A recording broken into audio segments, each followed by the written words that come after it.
Varikokel merupakan salah satu gangguan urologi yang sering kali luput dari perhatian. Padahal, kondisi ini menjadi penyebab utama infertilitas pada pria dan dapat menurunkan kualitas hidup penderitanya.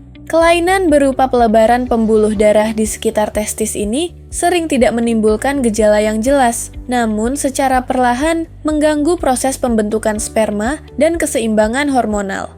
Dengan pemahaman medis yang semakin berkembang, varikokel kini dapat dideteksi lebih dini dan ditangani secara efektif melalui pendekatan diagnostik yang tepat serta pilihan terapi modern yang mampu memulihkan fungsi reproduksi pria secara optimal.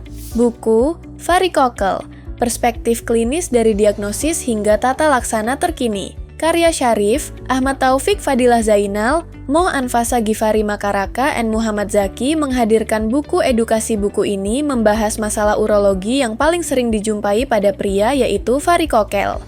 Pastinya ada banyak yang dibahas di buku ini. Salah satunya memaparkan pentingnya sistem reproduksi pria dalam proses keberlanjutan keturunan manusia. Varikokel dijelaskan sebagai pelebaran abnormal pada plexus vena pampiniformis dan vena spermatica interna yang terdapat di skrotum, menyerupai kumpulan pembuluh darah berkelok seperti kantong cacing. Kondisi ini paling sering ditemukan di sisi kiri akibat faktor anatomi dan perbedaan aliran vena testikular.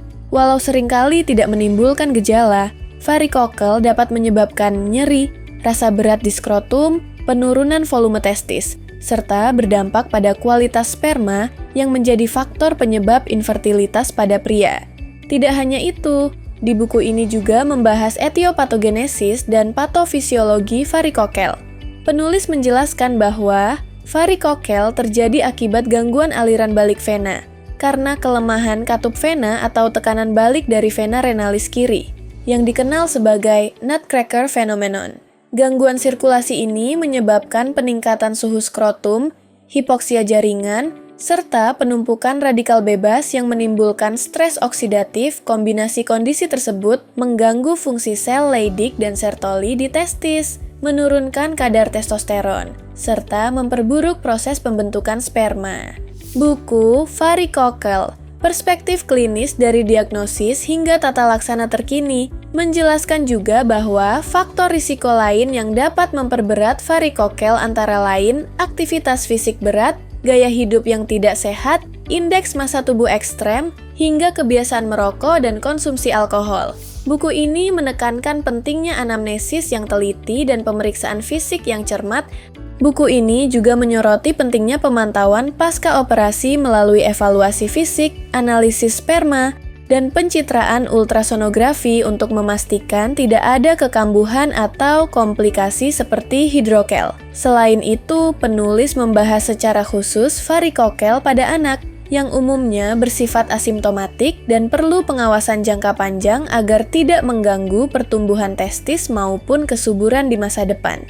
Anda bisa mendapatkan buku ini di www.deepublishedstore.com atau di seluruh marketplace kami yaitu Shopee, Tokopedia, Lazada, dan Bukalapak. Selalu support channel kami dengan cara like dan subscribe.